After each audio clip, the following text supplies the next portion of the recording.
ang pahimakas ni Lolo Tits. Matanda na ako at wala ng lakas. Ang ugat ko't laman ay wala ng katas. Ginuputuluyan ang pamamagaspas ng mga panahong mabilis lumipas. Natatandaan kong nung bata pa ako, laging nakaliyad at taas ang noo.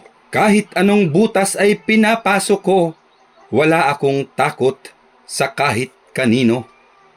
Mahilig ako nung makipaglabanan, hindi umaatras basta't may humarang. Tumatayo agad sa konting usapan na ang akala mo'y walang kamatayan. Dati ako noon ay patango-tango sa mga labanang mainit sa dugo. Subalit sa ngayon, laging nadudungo, meron ng kalaban, ano't nakayuko. Sa tuwinang ako'y nakikipaglaban, merong nasasawit, merong nabubuhat. Subalit ang tiyak itong sambayanan, sa aki malaki ang pagkakautang. Sa pagtihayakot sa aking pagtaob, ay nakadepende ang buong sinukob.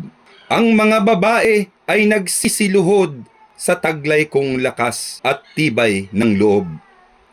Subalit ngayon nga'y tila natapos na at kinakapos na ang aking hininga. Di na makatayo't wala na ang sigla sa kahit kaninong humaharahara. Misyon ko sa mundo'y natupad ko naman. Wala akong regrets na binabalikan. Ang pagiging titi aking nagampanan, ang kamanlilikha ng poong may kapal, kaya't narito ka sa sandigdigan.